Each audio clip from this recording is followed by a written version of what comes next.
আপনাদের জেলাটা কোন জেলা বললেন যেন? হাওড়া জেলা। বাহ। আজকে যে জেলাতে আমরা এখন যাব সেই জেলাটার নাম হচ্ছে হুগলি জেলা। যে জেলা থেকে আপনাদের চরণে এই অধম সন্তান মানে এই ছেলেটা এসেছে। এই হুগলি জেলা বাবা কিন্তু কম নয়। হুগলি জেলাও বৈষ্ণবদের পীঠস্থান। এই হুগলি জেলায় রয়েছে বাবা তারকনাথের মন্দির, যিনি দেবাদিদেব মহাদেব পরম বৈষ্ণব বিরাজ করছে। এই হুগলি জেলার মাটিতে রয়েছে খানাকুল বলে একটি জায়গা, আপনারা নাম শুনেছেন। খানাকুল চেনেন তো? যেখানে রয়েছে আমার ভগবানের প্রিয় সখা, চতুর সখা শ্রীরাম অভিরাম ঠাকুর রূপে বিরাজ করছে, অভিরাম ঠাকুরের পাঠ। আবার এই হুগলি জেলার মাটিতে রয়েছে শ্রীরামপুর বলে একটি রেল স্টেশন জায়গা আছে, যেখানে রয়েছে বিখ্যাত রথ মাহেশের রথ।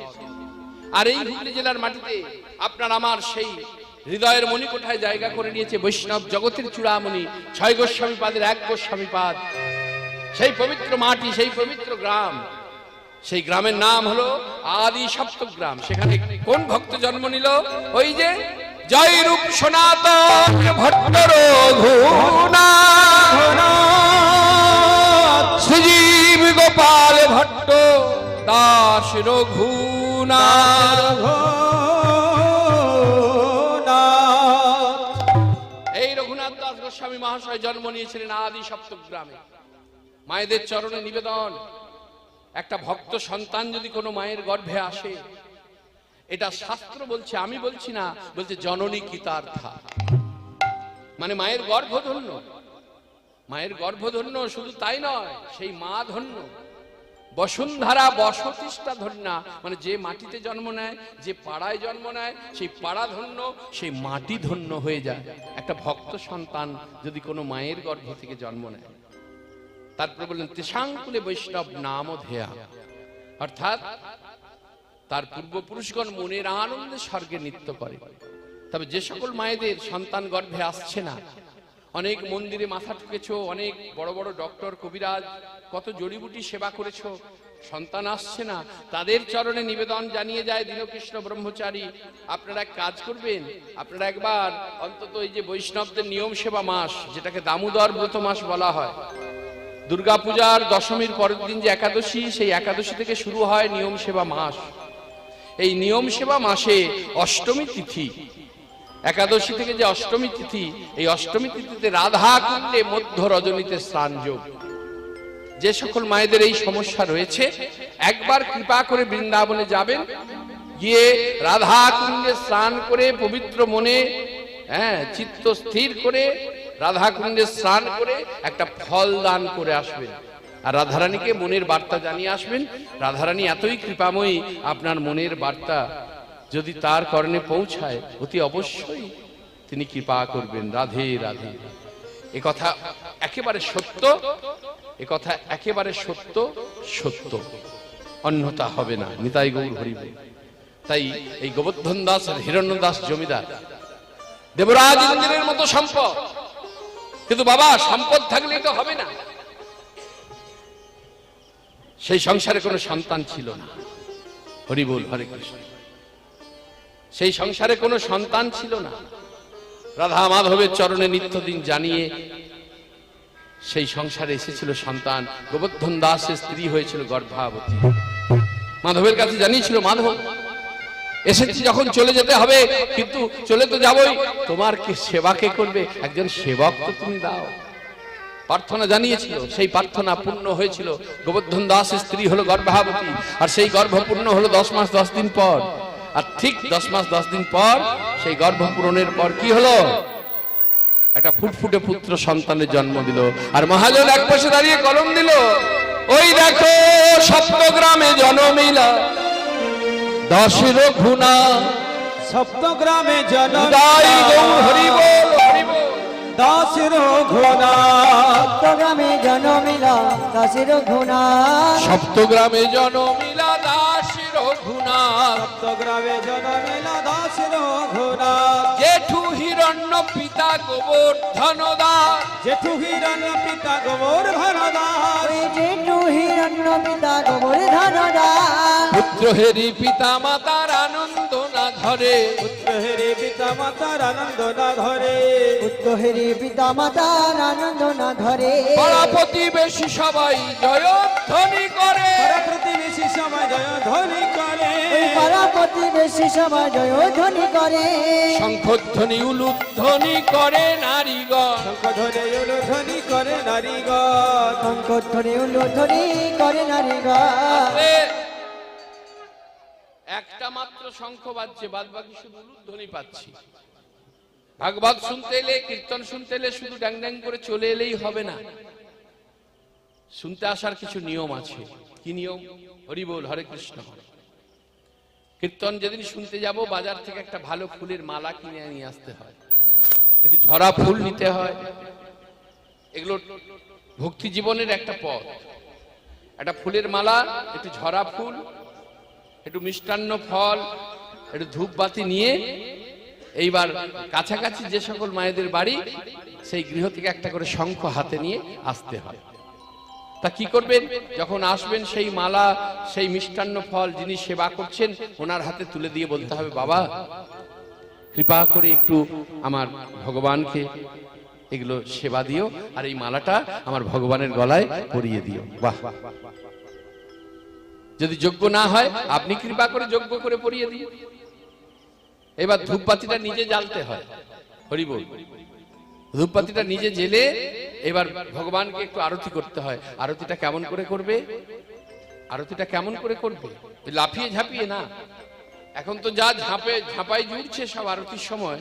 ভগবান বলছে, ওরে তোর পঞ্চপ্রদীপ থামা, না হলে ছিটকে আমায় লেগে যাবে। আরতি মানেটা জানতে হবে। আরতি মানে হচ্ছে ভগবানকে আনন্দ দেয়া, আরতি মানে ভগবানকে সুখ দেয়া, আরতি মানে আত্মনিবেদন করা। তাই ধীরে ধীরে চরণে 4 বার, নাভিতে 2 বার, বদনে 3 বার, আর সর্বাঙ্গে 7 বার। তাহলে কবার হলো? চরণে 4, নাভিতে 2, 4 আর 2 6, আর বদনে 3, 6 আর 3 9, আর সর্বাঙ্গে 7। তাহলে 9 আর 7 কত হলো? 16। দেখো, এটা 15 নয়, 17 নয়, 16। কেন না? হে প্রভু, তুমি যে 16 আনা মন আমাকে দিয়েছো, এই 16 আনা মনের মধ্যে 1 আনা মনও আমার জন্য না রেখে আমি 16 আনায় তোমার চরণে নিবেদন করলাম। হরি বল, হরে কৃষ্ণ। এইবার কি করব? ওই যে ঝরা ফুল আর শঙ্খ হাতে নিয়ে এসেছি, সভাতে বসবো। কমিটি ফুল দিয়ে সাজিয়ে রাখে অনেক জায়গায়, এখানে তো তাও সাজিয়েছে। এবার যেই কীর্তন শুরু হলো, ঠিক আছে, যেই বললো এখানে রইল লীলার মাধুরী বা রাধা গোবিন্দের মিলন হলো, ভক্ত ভগবানের মিলন হলো, যেই বললো, দেখবেন আমাদের আচরণগুলো ছুটে এসে একবারে তার জড়িয়ে কোথায় স্ট্যান্ড ফেলছে, বক্স ফেলছে, হারমোনিয়ামের উপরে পড়ে যাচ্ছে। এবার কমিটি ফুল দিয়ে সাজিয়ে রেখেছে, ওই ছেড় আর কীর্তনিয়াকে ছুঁড়ে মার, চোখে লাগুক মুখে লাগুক দেখার দরকার। বলছে উদ্দেশ্যটা মহৎ, কিন্তু অপরাধ হয়ে যায়। পুষ্প আর পয়সা কখনো ছুঁড়ে দিতে নেই, এগুলো শ্রদ্ধার জিনিস, শ্রদ্ধা ভাবে দিতে হয়। তাই ওই ঝরা ফুল নিয়ে সবাই বসে থাকতে হয়। আর শঙ্খ নিয়ে যখন প্রবচন যিনি দিচ্ছেন, যিনি বক্তৃতা দিচ্ছেন, যিনি কীর্তন পরিবেশন করছেন, যখন উলুধ্বনি জয়ধ্বনি দিতে বলবে, তখন সবাই মিলে ওই শঙ্খধ্বনি আর উলুধ্বনিতে সেই স্থানকে মুখরিত করে রাখতে হয়। জয় জয় শ্রী রাধে রাধে। কি বলা? আমাদের শাক আছে নাকি? বাজাও দেখি, তেড়ে বাজাও।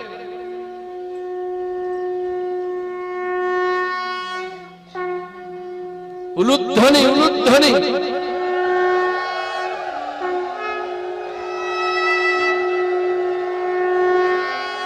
শঙ্খধ্বনি উলুধ্বনি করে নারীগণ। শঙ্খধ্বনি উলুধ্বনি করে নারীগণ। শঙ্খধ্বনি উলুধ্বনি করে নারীগণ। শঙ্খধ্বনি উলুধ্বনি করে নারীগণ। আবার বাহুতুলি হরিধ্বনি করে ভক্তগণ। বাহুতুলি হরিধ্বনি করে ভক্তগণ। বাহুতুলি হরিধ্বনি করে ভক্তগণ। কেহ নাচে কেহ গায়, কেহ বলে হরি। কেহ নাচে কেহ গাই, কেহ বলে হরে। কেহ নাচে কেহ গায়, কেহ বলে হরি। কেহ কেহ আনন্দে দেয় গড়াগড়ি। কেহ কেহ আনন্দে দেয় গড়াগড়ি। কেহ কেহ আনন্দে দেয় গড়াগড়ি। বলে হরি বল হরি বল। হরে বল হরি বল। হরি বলে হরি বল। হরে বল হরি বল। আহায় আনন্দে উঠিল রোল, হরি বল হরি বল। আনন্দে উঠিল রোল, হরি বল হরি বল। আনন্দে উঠিল রোল। নিতাই গৌর হরি বল। উঠিল রোল। জয় গৌর হরি বল। আনন্দে উঠিল রোল। জয় গৌর হরি বল। আনন্দে উঠিল রোল। জয় গৌর হরি বল। হরে বল হরি বল। হরে বল হরি বল। রাধে রাধে ছেলে হয়েছে বলে কথা বল, কি আনন্দ। ছেলের নাম রাখতে হবে তো, সেই আমাদের মতন মন গড়া নাম নয়। আমরা তো সব ধারি না যে ছেলেটার নামের সঙ্গে সারা জীবন জড়িয়ে থাকবে। আমাদের সব মন গড়া নাম। দেখবেন কি কেমন কি নাম রাখে। এই তোমার ছেলেটার নাম কি গো? আর একটা ছেলে ছিল না, মেল করে রাখা আছে। বড় ছেলের নাম কি আর ছোটর নাম বোঝো? বড়র নাম তাপাই আর ছোটর নাম কি যেন বললো, পাপাই। আর তোমার একটা মেয়ে ছিল না, কি যেন নাম? একটাই মেয়ে, কি নাম যেন? ওরে বাবা, মেয়ের নাম রাগিনী। মানে বিষয়টা কি দাঁড়ালো? পাপ তাপ রাগ আর বাইরে থাকবে কেন, সব আমার কাছে চলে। এই মন গড়া নাম রেখো না। আজকে আমরা আমাদের নিজেদের পায়ে নিজেরা কুড়ুল মারছি। আজকে কত মায়েদেরকে দেখেছি আমাদের কাছে এসে চরণে ধরে চোখের জল ফেলছে, বাবা কত কষ্ট করে সন্তান মানুষ করলাম, আজকে সন্তান কটু বাক্য বলে, আজকে ভালো করে আচরণ করে না। এ দোষটা সন্তানকে দিও না, নিজেকে দাও। কি বললাম? সন্তানকে একটা আঙুল সন্তানের দিকে দেখালে তিনটে কার দিকে? তিনটে নিজের দিকে। পিতামাতা আমরা হয়েছি বটে, কিন্তু আমরা উচ্চ শিক্ষায় শিক্ষিত করতে চেয়েছি। হ্যাঁ, শিক্ষা প্রয়োজন, বিদ্যা সর্বত্র পূজ্যতে, কিন্তু সামাজিক শিক্ষা কই? সামাজিক শিক্ষা নেই। ছোটবেলা থেকে আমরা বাঙালি সমাজ, হিন্দু সনাতনী ধর্মের মানুষ, আমরা কি ছোটবেলা থেকে ছেলেটাকে ধুতি পরানো শিখিয়েছি? ছোটবেলা থেকে ছেলেটাকে ধুতি পরানো শেখাই না। সোনার উপর হার এই ছেলের গলায় না দিয়ে একটা তুলসীর মালা পরিয়ে দাও, দিইনি। 8 বছর বয়স যেই হবে সন্তানকে গুরুচরণ আশ্রয় করিয়ে দাও। তখনকার দিনে নিয়ম ছিল, আগে গুরু আশ্রমে পাঠানো হতো ব্রহ্মচর্য পালনের জন্য। হরে কৃষ্ণ হরি বল। এখনো সব ধারে না। বাড়িতে একটা করে গীতা রাখতে হয়। ছেলে পড়তে শিখলেই বলতে হবে একটা করে শ্লোক পড়ে শোনা বাবা আমাকে। আমরা এসব কিছু করি না। প্রত্যেক দিন তার ললাটে একটু চন্দনের ফোঁটা দিতে হয়। হয়তো ছেলেরা বলবে না আমি পড়বো না, আমাকে ওই পাড়ার লোক সাধু সাধু বলে রাগায়। এসে হয়তো বলবে না মা আমি মালা পড়বো না, আমি তিলক করবো না। ওরা আমাকে সাধু সাধু বলে রাগায়, আমাকে বলে এত অল্প বয়সে সাধু হয়ে গেলি। ওরে খোকা, 8 বছর বয়স পর্যন্ত আমাদের পাপ পুণ্যের হিসাব লেখা হয় না। শাস্ত্র বলছে মানব জাতির 8 বছর বয়স পর্যন্ত পাপ পুণ্যের হিসাব লেখা হয় না। যেই 8 বছর বয়স হয়ে যাবে এবার পাপ পুণ্যের হিসাব লেখা শুরু হয়। তাই 8 বছর বয়সের মধ্যে তার গুরুচরণ আশ্রয় করিয়ে দেয়া অতি অবশ্যই বাবা মায়ের কর্তব্য। তার ছেলে যখন এসে বলবে ওরা আমাকে সাধু বলে, বলে এত অল্প বয়সে সাধু হলি, ছেলেকে শিখিয়ে দাও খোকা। তোকে যখন বলবে তুই সাধু হয়ে গেলি, তুই তখন তাদের বলবি খোকা আমি তো হলাম গো, তোমরা কবে হবে? তা বলে এত অল্প বয়সে যদি একথা বলে তখন তাকে বলিস খোকা আমি এত অল্প বয়সে সাধু কেন হয়েছি জানো? কেন না পথ অনেক দূরের। হরি বল। কি বলছে? পথ অনেক দূরের। দূরের পথ যেতে গেলে সকাল করে না বেরোলে গন্তব্যে পৌঁছাবো কি করে? নিতাই গৌর হরি বল হরি। সকাল সকাল বেরোতে হয়।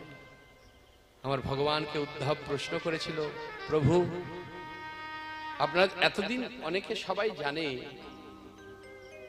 যে অর্জুনকেই নাকি সবকিছু জ্ঞানের কথা বলেছে গীতায়, কিন্তু না, সবকিছু আলোচনা হয়েছে, সব থেকে বেশি কথা হয়েছে ভগবানের উদ্ধবের সঙ্গে। উদ্ধব প্রশ্ন করেছিল, প্রভু এই দুর্লভ মানব জন্ম অথচ বলে আমার কিছু নয়, এটা তো মানতে পারছি না। ভগবান বলেছে কে বলেছে তোমার কিছু নয়? দুর্লভ মানব জন্মে কে বলেছে তার কিছু নয়? বলো কিন্তু সবাই যে বলে আমার বলে কিছু নেই। বলো আছে আছে। তার কি জানো? ওই মাতৃগর্ভ থেকে আসার পর যাওয়া পর্যন্ত যে সময়টা তাকে দেয়া হয়েছে ওটাই তার নিজস্ব সম্পদ। এবার ওটা সে কোন কাজে লাগাবে, ঠিক কাজে লাগাবে না বেঠিক কাজে লাগাবে, সেটা তার উপর নির্ভর করছে। তাই যা কিছু করতে হবে সময় থাকতে থাকতে। কেন? এই জগৎ সংসারে কেউ কারো নয়। ছেলের যখন নাম রাখবেন একটু বিবেক বিবেচনা করে, কোনো আচার্য পণ্ডিতকে দেখে গণনা করে তিথি নক্ষত্র সময় বার দেখে তার নামটা রাখবেন। ছেলেটার নাম রাখলো কি জানো? ছেলেটার নাম রাখলো রঘুনাথ। বলো রঘুনাথ দাস কি, রঘুনাথ দাস কি, রঘুনাথ দাস কি। সেই ছেলেটা ধীরে ধীরে বড় হচ্ছে, তাকে ছোট থেকে একটাই শিক্ষা দেয়া হয়, এই জগৎ সংসারে ঈশ্বরের সেবা হলো মানব জীবনের মূল সম্পদ। কেননা কেউ কারণ একটা গান বারে বারে কানে বাজে, আমরা যদি মানেটাকে একেবারে নির্জনে একাকী বসে যদি সেটার অন্তর্নিহিত মানে করি, গৌণ নিয়ে মাতামাতি না করে মোক্ষটাকে যদি জানার চেষ্টা করি, আমরা জানতে পারবো সেই গানটা কি কানে বাজে। কি বাজে? ভেবে দেখ মন, কি বাজে কিনা? কেউ কারণ মিছে ভ্রম ভ্রমণ্ডলে, একটু রুদ্ধনি তাই হরিব, কেউ কারো পিছে ভ্রমণ্ডলে,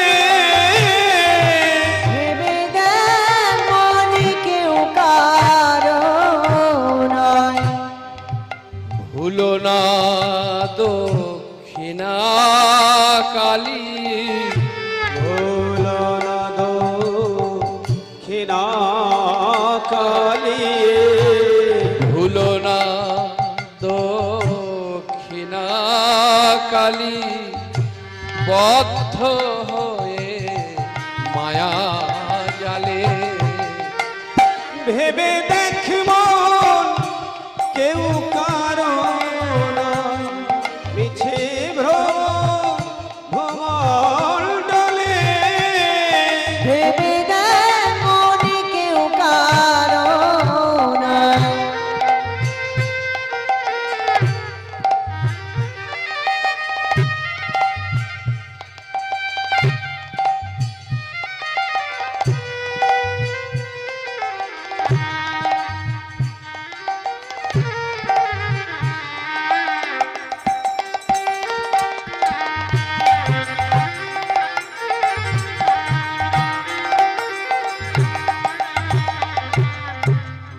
মিথ্যেই বিভাগ, মিথ্যেই রক্তস্খলিত যুদ্ধ, মিথ্যে আমার আমার কি হবে? অল্পতে সন্তুষ্ট হবে। বিশ্বের শ্রেষ্ঠ গায়িকা কিছুদিন আগে চলে গেছে, সেই গায়িকার নাম কি ছিল জানো? লতা মঙ্গেশকর। কি বলেছে জানো? আমার বাড়িটা রাজপ্রাসাদ, দামি কাঠ দিয়ে পালঙ্ক তৈরি করেছি,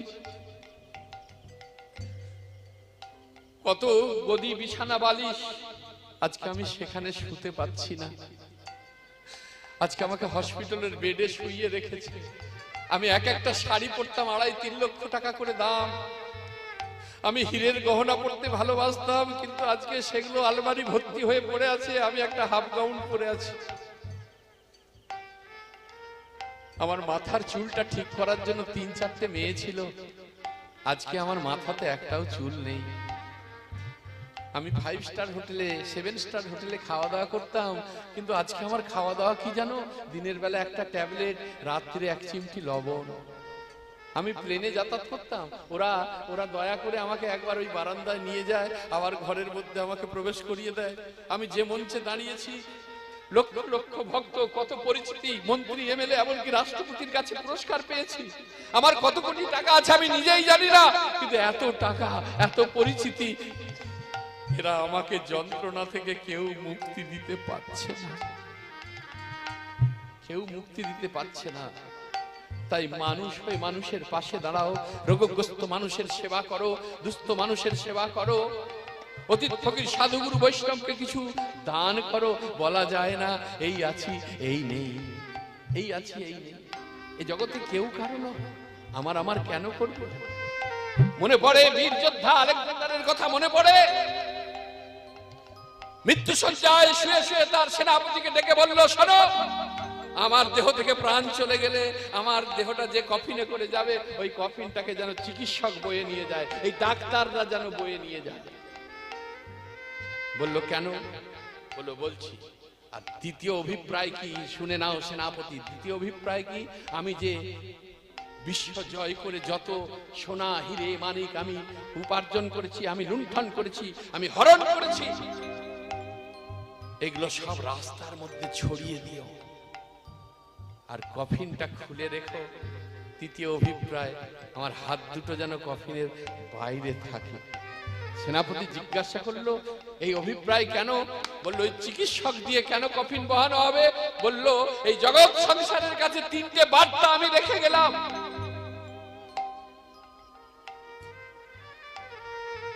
এই ডাক্তার অপারগ মৃত্যুর থাবা থেকে এরা কখনো কাউকে বাঁচাতে পারে না।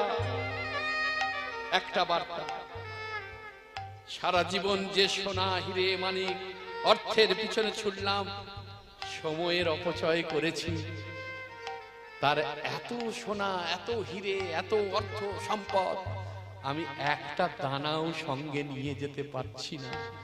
এটা জগৎ জীবের কাছে বার্তা রইল। আর শেষে কফিনে দুটো হাত বাইরে থাকবে কেন? আমি এই বার্তা রেখে গেলাম, যেমন খালি হাতে এসেছি আর আমি তেমন খালি হাতেই চলে যাব। যার জন্য মরো ভেবে সে কি তোমার সঙ্গে যাবে? দেখি মায়ের একটু রূপধ্বনি তাই হরিব ভেবে সে কি তোমার সঙ্গে যাবে? যার জন্য মরো ভেবে সে তোমার সঙ্গে যাবে। তোমার স্ত্রী তো যাবে ওই চৌকাঠ পর্যন্ত, আর তো যেতে পারবে না, তার অধিকার নেই। গ্রামের মানুষ যাবে শ্মশান পর্যন্ত, আর সন্তান যাবে মুখাগ্নি পর্যন্ত। কিন্তু এত মিথ্যে বলে, বিভাজন করে, কারো অর্থ হরণ করে পাপের বোঝাটা যে বাড়িয়েছিস, তারপরে যেখানে যে দাঁড়াবি পারের ঘাটে, পারের কর্তা দুটো হাত পেতে যখন বলবে, কি এনেছিস দে, করি দে, কি দিবি রে, কি দিবি? যার জন্য মরো ভেবে সে কি তোমার সঙ্গে যাবে? যার জন্য মরো ভেবে সে কি তোমার সঙ্গে যাবে? সেই প্রেয়সী দেবে ছড়া, সেই প্রেয়সী দেবে ছড়া, সেই প্রেয়সী দেবে ছড়া, অমঙ্গল হবে বলে ভেবে দেখব কেউ কারো নয়, মিছে ভ্রম ভবন ডলে। ভেবে দেয় মনে কেউ কারো নয়।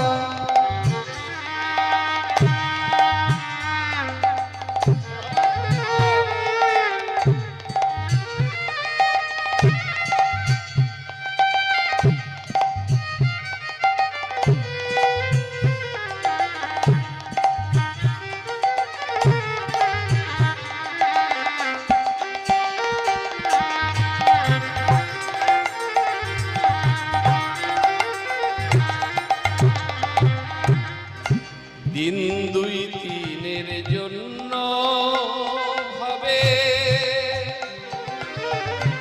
কর্তা বলে সবাই মানে। দিন দুই দিনের জন্য ভাবে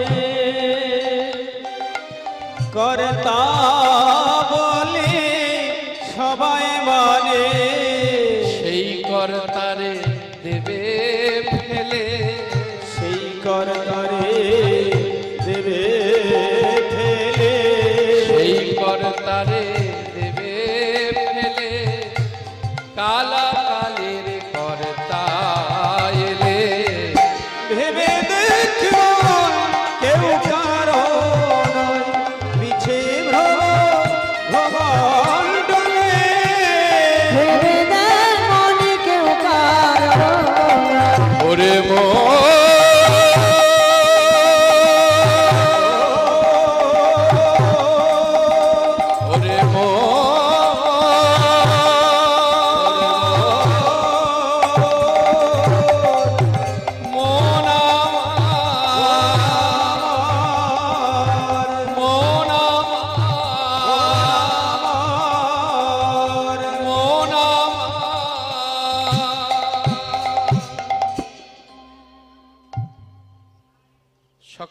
ছেলেটার নাম রাখলো রঘুনাথ। মিষ্টি হাসি মিষ্টি ভাষী, হরি বল, হরে কৃষ্ণ, রাধে রাধে। এত সুন্দর তাকে দেখতে মাগো, অপূর্ব দর্শন করলে যেমন আমার নিতাই চাঁদকে, আমার গৌর চাঁদকে দর্শন করলে নয়ন ফেরানো যায় না, ঠিক তেমন আমার গৌর হরি নিতাই চাঁদের পারস্পর্যকে দর্শন করলে নয়ন ফেরানো যায় না, এত অপূর্ব দেখতে। মিষ্টি ভাষী মিষ্টি হাসি, রাধে রাধে।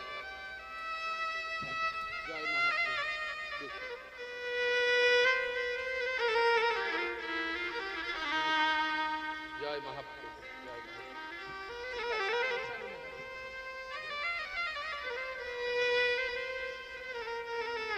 কৃষ্ণ কৃপা ভক্তি লাভ হোক, ঈশ্বর সকলের মঙ্গল করুক। লক্ষ্য করে দেখুন মা, মিষ্টি ভাষী মিষ্টি হাসি, এত অপূর্ব তাকে দেখতে, এত সুন্দর কথা বলে। যখন 5 বছর বয়স ছেলেটাকে হাতে ধরে নিয়ে গেল কোথায় জানেন? ওই আদিসপ্তক গ্রামের পাশের গ্রাম হচ্ছে চাঁদপুর। কি গ্রাম বললাম? চাঁদপুর।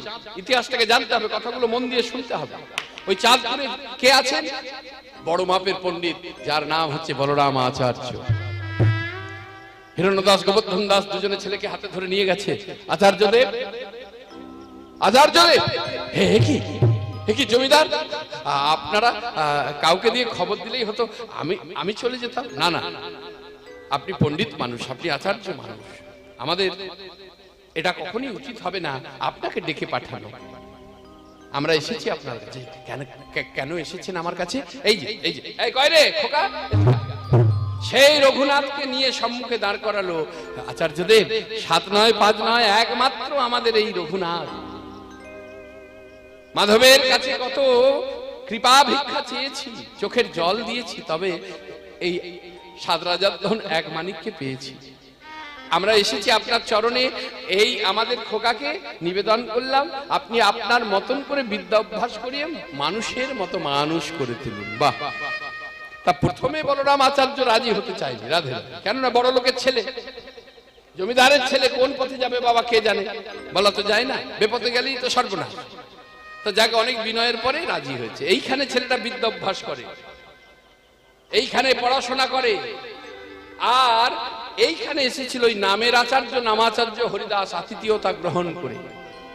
যেমন আজকে আপনাদের চরণে আমি এসেছি, অনেক মায়েরা, অনেক ভক্তবর্গ আমাকে প্রণাম জানাচ্ছে, ভালোবাসছে। সেদিন অগণিত ভক্ত এসেছিল ওই বলরাম আচার্যের গৃহে নামাচার্য হরিদাসকে দর্শন করতে। সকলে এসে পঞ্চাঙ্গ প্রণাম করছে। পঞ্চাঙ্গ প্রণাম মানে যেটা হাঁটু গেড়ে প্রণাম। আর এই রঘুনাথ সেখানে ছিল, একটা দণ্ডবত প্রণাম করেছে। আর যেই দণ্ডবত প্রণাম করেছে এই নামের আচার্য নামাচার্য হরিদাস মনে মনে ভাবলো যে বাবা, কার ঘরের ছেলেরে, কি সংস্কার, এই তো সরস ভূমি, এখানে বীজ রোপণ করলে এ বীজ অঙ্কুরিত হবেই হবে, এ বীজ শুকাবে না। একেবারে আকাশ বাতাস মুখরিত করে গেয়ে উঠল, রসে তনু ঢরো ঢরো, গৌরী কিশোর বড়, এরি নাম শ্রীকৃষ্ণ চৈতন্য, রসে তাই গৌর হরিব ধরো, গৌরী কিশোর বড়, হরি নাম শ্রীকৃষ্ণ চৈতন্য, রসে তনু ঢরো ঢরো, গৌর কিশোর বড়, হরি নাম শ্রীকৃষ্ণ চৈতন্য। এসব নিত্য কথা প্রকৃত অন্তরে ব্যথা, এসব নিত্য কথা প্রকৃত অন্তরে ব্যথা, এসব নিত্য কথা পতিত অন্তরে ব্যথা, ভক্ত বিনা নাহি জানে অন্য, ভক্ত বিনা নাহি জানে অন্য, ভগবান শ্রীকৃষ্ণ চৈতন্য, ভগবান শ্রীকৃষ্ণ চৈতন্য। কহিবার কথা নয়। কি গো, সভা মাঝে বসেছেন ভক্তিমতী মা ভক্তমণ্ডলী, বলার কথা কি কথা? এই যে আপনারা হরিনাম শুনতে এসেছেন, কালকে যদি কেউ প্রশ্ন করে, হ্যাঁ রে হরিনাম শুনে কি আনন্দ হলো, একটু আমাকে খুলে বল, বলা যাবে? বলা যাবে না, বলা যায় না। যারা ভগবানের সেবা করে যদি বলে, হ্যাঁ রে এই ভগবত সেবা করে কি লাভ, কি আনন্দ, কি বলা যায়? বলা যাবে না। কেউ যদি বলে, বাবা দীনকৃষ্ণ তুমি যে হরিনাম করছো কি আনন্দ পাও, এ বলা যায় না। যদি তুমি আনন্দ পেতে চাও, ভক্ত সেবা দিয়ে কি আনন্দ, নাম শুনে কি আনন্দ, নাম করে কি আনন্দ, তুমি একবার নামের আসরে গিয়ে বসে তুমি একবার নাম শ্রবণ করে দেখো কি আনন্দ, নামে কি আনন্দ, একবার নাম উচ্চৈঃস্বরে করে দেখো, ভক্ত সেবা দিয়ে দেখো। কহিবার কথা নয়, কহিলে কি জানি হয়। কহিবার কথা নয়, কহিলে কি জানি হয়। না কহিলে মনে বড়তা, না কহিলে মনে বড়তা, শীতে অনুমান করি গৌরাঙ্গ মূরতি ধরি। অনুমান করি গৌরাঙ্গ মূরতি ধরে। ওই নাচিতে অনুমান করি গৌরাঙ্গ মূরতি ধরে। নরহরি করয়ে বিলাস, ঠাকুর নর হরি করয়ে বেলা। ভগবান শ্রীকৃষ্ণ চৈতন্য, ভগবান শ্রীকৃষ্ণ চৈতন্য আমার গৌরাবতার আর গৌরবতার সার। গৌরবতার সার। জগতে যত যত অবতার আমার গৌরবতার সার। যত যত অবতার শুদ্ধ প্রেম অবতার তারি গৌর হরি।